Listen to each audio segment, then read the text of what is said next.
อความนอบน้อมจงมีแด่พระรัตนตรัยเจ้าสามประการพระรัตนตรัยองค์ที่หนึ่งคือพระพุทธเจ้าพระรัตนตรัยองค์ที่สองคือพระธรรมเจ้าพระรัตนตรัยองค์ที่สามคือพระอริยสังฆเจ้าข้าพระพุทธเจ้าขอเคารพนอบน้อมกราบไหว้แทบไตรไวสาคุณพระรัตนตรัยเจ้าถึงสามประการด้วยความเคารพสักการะเป็นอย่างยิ่งขอถวายความเคารพพระมหาเถรานุเถระเจ้าคณะพระสังฆาธิการครูบาอาจารย์ผู้สูงด้วยพรรษาผู้สูงด้วยการปกครองด้านการปกครองตลอดถึงพระภิกษุหนุ่มสามเณรน้อยจุตนจุองค์ขอเจริญพรศรัทธาญาติโยมนักศีลนักบุญผู้ที่กำลังรับฟังรายการทุกท่าน ต่อจากนี้ไปอาตมาภาพพระครูปริยัติกิจจาภิวัตรสำนักวัดพระสิงห์อำเภอเมืองจังหวัดเชียงใหม่ขอน้อมนำเอาสาระธรรมคติธรรมชาดกธรรมในต่างพระพุทธศาสนามามอบเป็นธรรมบรรณาการอาหารใจคือกับท่านสาธุชนได้พินิจพิจารณาถึงเนื้อหาสาระธรรมคติธรรมชาดกธรรมเหล่านั้นเมื่อท่านทั้งหลายได้ฟังแล้วก็จะก่อคือเกิดสติปัญญาบารมีธรรมน้อมนำมาประพฤติปฏิบัติเมื่อเราได้ประพฤติปฏิบัติในสิ่งที่เป็นพระธรรมคำสอนแล้วก็จะก่อคือเกิดความสุขอันเป็นความสุขใจความสุขกายเพราะถึงกายถึงใจนั่นเกี่ยวเนื่องกันถ้าใจมีความสุขมีความสบายมีความแจ่มแจ้งขาดสิ่งที่มันเป็นสิ่งที่เศร้าหมองมาครอบงำแล้วจิตใจก็จะโล่งจะโปร่งสบายเป็นจิตใจที่แจ่มใสเป็นจิตใจที่แจ่มแจ้งเมื่อจิตใจแจ่มใสจิตใจแจ่มแจ้งอันประกอบไปด้วยความสุขแล้วก็จะก่อให้เกิดสติปัญญาปารมีธรรมเมื่อเรามีสติปัญญาปารมีธรรมก็จะก่อให้เกิดเป็นความสุขที่ถาวรเป็นความสุขที่ยั่งยืนเป็นความสุขอันเกิดจากการปฏิบัติธรรมก่อนอื่นก็ขออนุโมทนาในส่วนบุญส่วนกุศลที่ทางคลื่นสถานีวิทยุคลื่นพระพุทธศาสนาแห่งนี้ภายใต้การนำของท่านผู้อำนวยการตลอดถึงเจ้าหน้าที่ทุกฝ่ายทุกแผนกได้อำนวยความสะดวกคือครูบาอาจารย์ได้มีโอกาสน้อมนำเอาสาระธรรมคติธรรมชาดกธรรมมาเผยแผ่คือท่านที่เป็นอุบาสกอุบาสิกาได้รู้ได้เข้าใจในพระธรรมคำสอนก็ถือว่าเป็นคลื่นที่มีประโยชนะเป็นคลื่นสีขาวเป็นคลื่นที่ทำให้เกิดประโยชน์ต่อส่วนรวมสังคมก็ขออนุโมทนาทุกฝ่ายทุกแผนกโดยเฉพาะพระเดชพระคุณหลวงป่อท่านเจ้าของสถานีตึงบอกว่าจะเป็นคลื่น96อันได้แก่พระเดชพระคุณหลวงป่อพระธรรมเสนาบดีหลวงป่อรองเจ้าคณะภาค7เจ้าอาวาสวัดพระธาตุดอยสุเทพและก็ท่านอาจารย์ท่านพระครูสมุวิสุวัตรวรกิจโจหลวงป่อเจ้าอาวาสวัดฝายหินตลอดถึงท่านอาจารย์ท่านพระครูโคสิทธิปริยัติยาภรณ์หลวงป่อเจ้าอาวาสวัดป่าแดงเจ้าคณะตำบลพระสุเทพที่ถือได้เป็นเครือข่ายในการถ่ายทอดเอาพระธรรมคำสอนนำคำสอนของครูบาอาจารย์ได้ไปเผยแผ่ต่อท่านสาธุชนทั้งหลายครั้งก่อน อาตมาได้กล่าวถึงต่างเดินของชีวิตต่างชีวิตของคนเฮาที่เกิดมาได้กล่าวถึงว่าต่างเดินที่เฮาได้ใจจากตีหนึ่งไปสู่ตีหนึ่งอาจจะจากตีบ้านไปกาดจากตีบ้านไปวัดจากตีบ้านไปอำเภอนั่นไปอำเภอนี้ไปจังหวัดนั้นจังหวัดนี้ซึ่งกระต่างเดินนั้นก็จะมีอยู่4ประเภทอันใดแก่ประเภทที่หนึ่งเป็นทางตรงแล้วก็เส้นทางเส้นนั้นเป็นเส้นทางตรงมีพื้นถนนราบเรียบไปได้สะดวกสบายเส้นทางประเภทที่สองก็คือเป็นเส้นทางที่เป็นเส้นทางตรงบากดบาเกี้ยวแต่ว่าพื้นถนนของเส้นทางเส้นนั้นเป็นหลุมเป็นบ่อบาราบเรียบนะเส้นทางประเภทที่สามเป็นเส้นทางที่กดเกี้ยวนะบาตรงเป็นเส้นทางที่กดเกี้ยวแต่ว่ามีถนนมีพื้นถนนมีความราบเรียบนะมีความราบเรียบบ่เป็นหลุมบ่เป็นบ่อแล้วก็ประเภทสุดท้ายก็คือเป็นเส้นทางที่กดเกี้ยวนะบ่ซื่อตรงแล้วก็เป็นเส้นทางที่มีหลุมมีบ่อนะก็ทำให้เกิดอันตรายต่อผู้เดินทางได้เพราะฉะนั้นทาง4ประเภทนี้เฮาในฐานะที่เป็นผู้ใจเส้นทางเฮาก็เลือกเอาเส้นทางตรงที่มีถนนราบเรียบหากว่าเส้นทางตรงเส้นนั้นมีพื้นถนนราบเรียบเฮาก็สามารถที่จะเลือกเส้นทางที่เป็นเส้นทางอ้อมถึงแม้ว่าจะกดจะเกี่ยวข้องแต่ว่าพื้นถนนราบเรียบเวลาเฮาขับรถไปเดินทางไปก็จะมีความแคล้วคลาดปลอดภัยอันนี้โดยสรุปเส้นทางที่เฮาใจเดินทางกันจากสถานที่หนึ่งไปสถานที่หนึ่งแต่ว่าในส่วนของต่างชีวิตนะต่างชีวิตในทางพระพุทธศาสนาองค์สมเด็จพระสัมมาสัมพุทธเจ้าได้กล่าวถึงเส้นทางชีวิตของมนุษย์เฮาตั้งแต่ก่อนเกิดมาแล้วการดำเนินชีวิตแล้วก็เข้าไปสู่หนทางแห่งความตายซึ่งเป็นพุทธดำรัสเป็นสัจธรรมที่พระพุทธองค์ได้ตรัสไว้ว่าทุกคนที่เกิดมาในโลกนี้ก็จะมีความตายเป็นที่สุดบ่ว่าจะเป็นคนหนุ่มคนแก่บ่ว่าจะเป็นคนเขาเบาปัญญาเป็นบัณฑิตเป็นราชบัณฑิตเป็นเวทีนักปราชญ์บ่ว่าจะเป็นพระสงฆ์องค์ข้าเจ้าบ่ว่าจะเป็นเจ้าบ้านบ่ว่าจะเป็นเจ้าให้เจ้านาบ่ว่าจะเป็นข้าราชการตลอดถึงพระราชามหากษัตริย์ทุกหมู่ทุกนามนั้นก็จะมีความตายเป็นที่สุดแต่ช่วงระยะเวลาที่เกิดมาไปจนถึงบทสุดท้ายของชีวิตก็คือความตายระหว่างความเกิดกับความตายเขาเรียกว่าชีวิตะก็คือการดำเนินชีวิตเพราะฉะนั้นเส้นทางชีวิตของคนตั้งแต่เกิดมาจนถึงเป็นบทสุดท้ายนั้นเราเรียกว่าเป็นเส้นทางชีวิตในพระพุทธศาสนาได้กล่าวเส้นทางชีวิตของคนมีอยู่4ประเภท ประเภทที่หนึ่งโชติปรายโน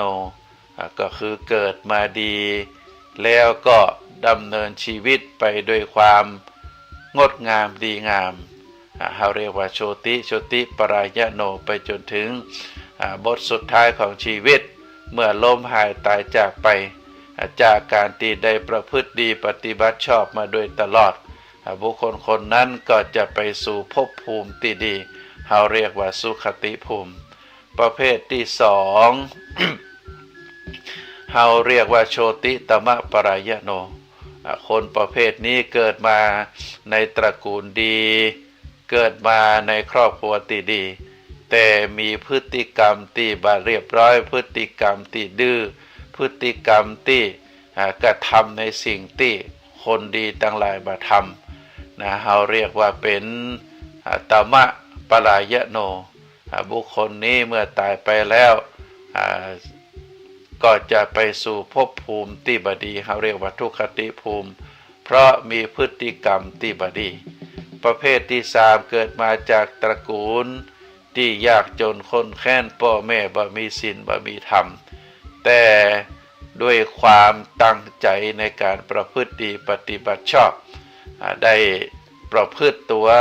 เพื่อเป็นประโยชน์ต่อสังคมได้ตั้งใจศึกษาห้ำเพียรบุคคลประเภทนี้เราเรียกว่าเป็นต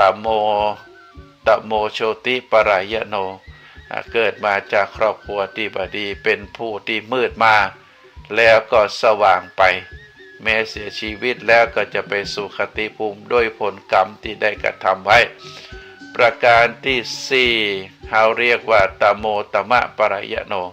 ประเภทนี้เราเรียกว่ามืดมาแล้วก็มืดไปก็เป็นบุคคลสี่จำพวก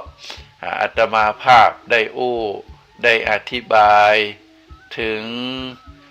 การดำเนินชีวิตของคนสองประเภทไปแล้วก็คือโชติปรายโนสว่างมาสว่างไปประเภทที่สองโชติตมะปรายโน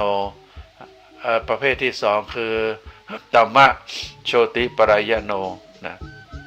ก็คือมืดมาแล้วก็สว่างไปประเภทแรกนั้นได้ยกตัวอย่างบอกว่าจะเป็นองค์สมเด็จพระสัมมาสัมพุทธเจ้าพระอรหันตสาวกโดยเฉพาะพระอัครสาวกเบื้องซ้ายเบื้องขวาคือพระสารีบุตรและก็พระโมคคัลลานะได้เป็นตัวอย่างบุคคลที่เป็นโชติปรายโนเกิดมาในตระกูลที่ดีแล้วก็ตั้งใจบำเพ็ญตั้งใจประพฤติปฏิบัติในพุทธกิริยาก็ดีในอัครสาวกปฏิปทาก็ดีก็ได้สำเร็จเป็นพระอรหันต์ได้สร้างคุณูประโยชน์ต่อพระสงฆ์ต่อพุทธบริษัทอันได้แก่ภิกษุภิกษุณีอุบาสกอุบาสิกาอันนี้เป็นโชติปรายโนประเภทที่สองตมะโชติปรายโนตโมโชติปรายโนได้แก่บุคคลที่เกิดมาโดยเส้นทางที่บดีพ่อแม่บ่มีศีลบ่มีธรรมแต่ด้วยความอุตสาหะความวิริยะความใฝ่ดีได้วางจิตวางใจไว้บนเส้นทางแห่งคนดีก็ได้เรียกว่าได้ประพฤติปฏิบัติเป็นบุญเป็นกุศลเป็นสิ่งที่น่าอนุโมทนาโดยที่ได้ยกตัวอย่างหมอชีวกโกมารพัฒน์ซึ่งเป็นหมอที่เป็นหมอประจำตัวองค์สมเด็จพระสัมมาสัมพุทธเจ้าตลอดถึงพระสาวกภิกษุภิกษุณีทั้งหลายเป็นหมอประจำตัวพระองค์ของพระเจ้าพิมพิสารพระมหากษัตริย์ผู้ครองในเมืองราชคฤห์แคว้นมคธ ก็ได้รับยกย่องได้ดวงตาหันธรรมเป็นพระโสดาบันแล้วก็ได้สร้างวัดชีวกะอัมพวันถวายในพระพุทธศาสนาได้มีคุณูประโยชน์ต่อพระพุทธศาสนาต่อชาติบ้านเมืองอันนี้เป็นบุคคลที่มืดมาคือเกิดในเรียกว่าเกิดมาจากท้องของโสเภณี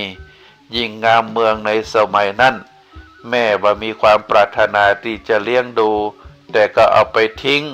เอาไปแต่โดยบุญแต่ปางก่อนทำให้กาได้ยืนได้แวดได้ล้อมพระเจ้าอภัยซึ่งเป็นพระโอรสพระองค์หนึ่งของพระเจ้าพิมพิสารเดินทางจะไปเฝ้า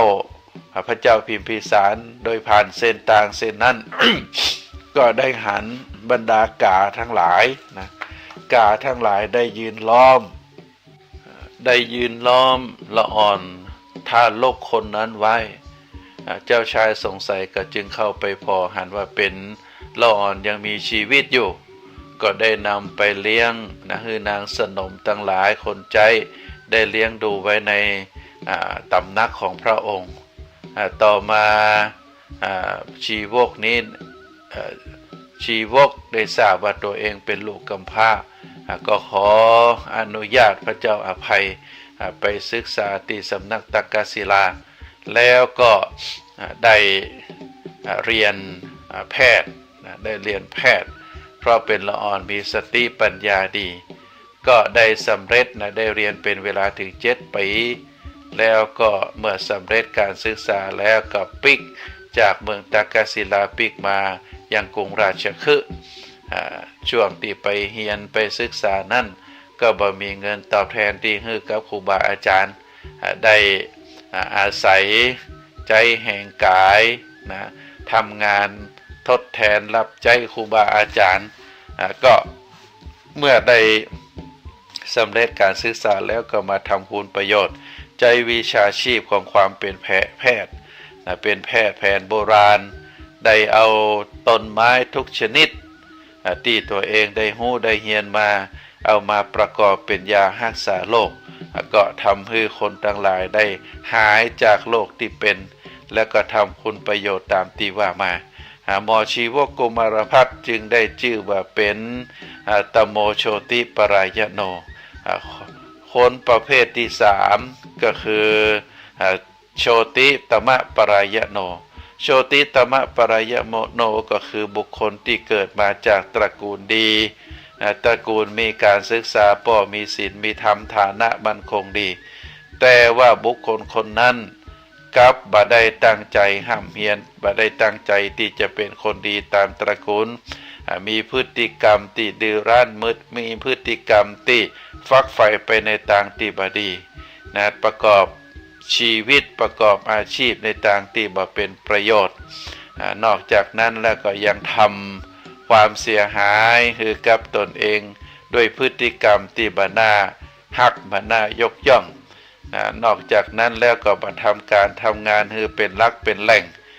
ได้ทำการทำงานก็มีพฤติกรรมฉ้อโกงพฤติกรรมคอร์รัปชันบ่เป็นที่ไว้เนื้อเชื่อใจของผู้บังคับบัญชาอย่างอีเป็นต้นบุคคลประเภทนี้เราเรียกว่าโชติตมะปรายโนได้ยกตัวอย่างพระเทวทัตพระเทวทัตเป็นตัวอย่าง พระเทวทัตนั้นได้เกิดในราชวงศ์ที่ชื่อว่าโกริยะโกริยะเป็นราชวงศ์คู่กับสักยะวงศ์สากยะวงศ์สากยะวงศ์เป็นวงของพระพุทธเจ้า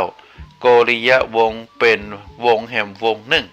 เป็นวงที่เกิดจากราชวงศ์เดียวกันมาตั้งเมืองอยู่ใกล้กับกรุงกบิลพัสดุโดยมีกรุงเทวทาหะเป็นเมืองหลวง2 วงนี้เปิ่นจะแต่งงานกันบ่ไปแต่งงานกับวงอื่นก็ทำให้มีความใกล้ชิดเป็นพี่เป็นน้องเป็นดองกันพระเทวทัตนั้นเกิดจากโกริยะวงศ์เมื่อพระพุทธเจ้าได้เสด็จออกบวชได้ตรัสรู้เป็นพระพุทธเจ้าบรรดาเจ้าชาย ตึงสากยะวงศ์และก็โกริยะวงศ์โกริยะวงศ์นั้นมีพระเทวทัตรูปเดียวส่วนสากยะวงศ์ก็มีเจ้าชายอนุรุทธะเจ้าชายอานันทะเจ้าชายพระคุเจ้าชายกัมพิละได้ออกบวชพร้อมกันเป็นจำนวน6 คนแล้วก็มีนายอุบาลีภูษามาลาแห่งคนหนึ่งรวมเป็น7 คนได้ขอรับการอุปสมบทแบบเอหิภิกขุอุปสัมปทาจากองค์สมเด็จพระสัมมาสัมพุทธเจ้าที่อนุปิยะอัมพวันแห่งมัลลกษัตริย์เมื่อได้อุปสมบทแล้วบ่เหมือนเต่าใดเจ้าชายตึงมดพร้อมกับนายอุบารีภูษามาลาได้บรรลุธรรมเป็นโสดาบันแล้วก็ได้บำเพ็ญสมณธรรมจนได้สำเร็จเป็นพระอรหันต์ยกเว้นแต่พระเทวทัตที่ได้เพียงแต่โลกิยะสมาบัติโลกิยะฌานก็ได้มีความมักใหญ่ไฟสูงได้ละความเพียรในการบำเพ็ญสมณธรรมอันจะก่อให้สำเร็จเป็นพระโสดาบันสกิทาคามีอนาคามีจนถึงเป็นพระอรหันต์หลังจาก ที่ได้ฤทธิ์อันเกิดจากโลกิยฌานแล้วก็ได้ประพฤติในทางที่บ่เหมาะบ่สมโดยการแสดงฤทธิ์แปลงกายมีเรียกว่ามีงูเป็นสร้อยสังวานเพาะไปหาเจ้าชายอาชาตศัตรูเพื่อที่จะให้เจ้าชายศัตรูนั้นได้ฮักได้เคารพได้ยินยอมเป็นศิษย์บำรุงอุปถากตนและก็โดยการยุยงว่าร้ายของพระเทวทัตก็จังเทิงเป็นเหตุให้เจ้าชายอาชาตศัตรูนั้นได้ปรงพระชนพระเจ้าพิมพิสารซึ่งเป็นพระราชบิดาของพระองค์เพื่อคืนครองราชสมบัติของแคว้นมคธนอกจากการยุยงส่งเสริมแบบผิดแก่พระเจ้าอาชาตศัตรูกระทำปิตุฆาตแล้วพระเทวทัตก็ยัง พยายามที่จะรอบปรงพระชนพระพุทธเจ้าหลายครั้ง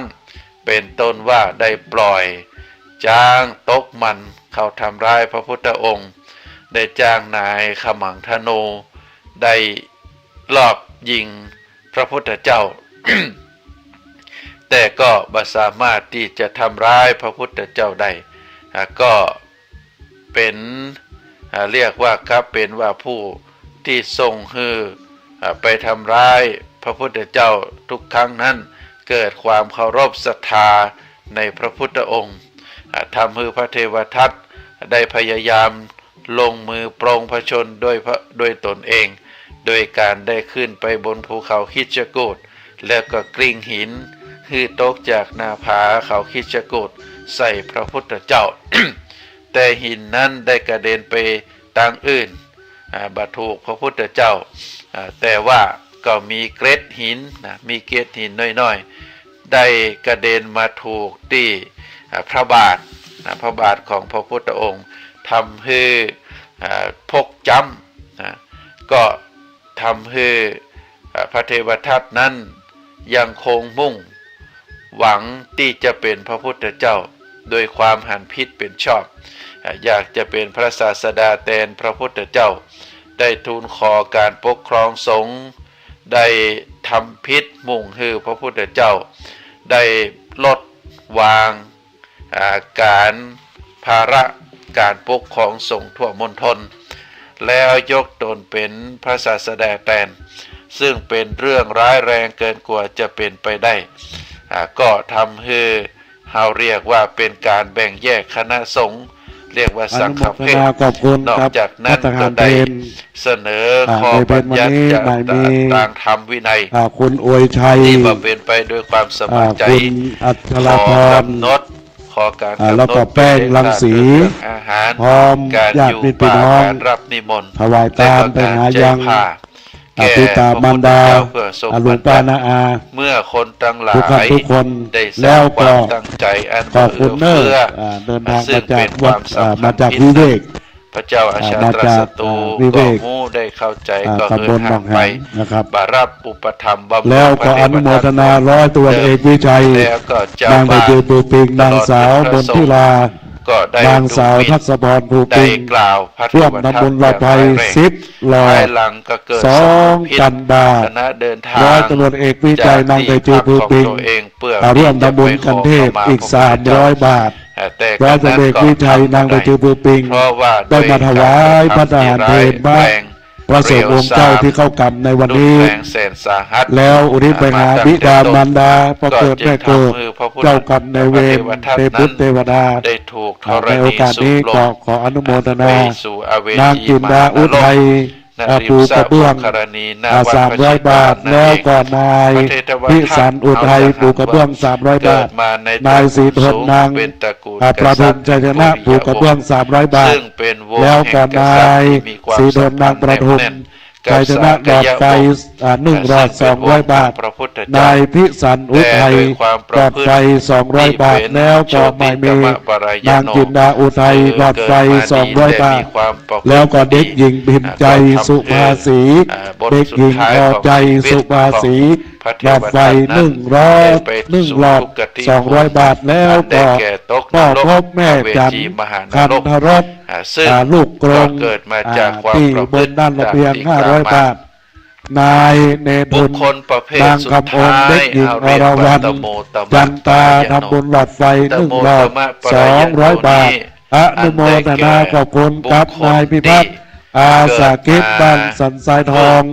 หมู่ แล้ว 6 ก็ 300 บาท มือไป ปูกระเบื้อง บุคคลมือ นา ไป ย แล้วก็มือ การ ไป ไกรนางอัมพรวิไลลักษณ์ คน จากบ้านเด่นสังยอมหลอดไฟ1 หลอด 200 บาท และพระเจ้าแต่นั้นหมายมีนายเอกสิทธิ์ขึ้นธีรวงศ์รับเป็นเจ้าภาพลูกกง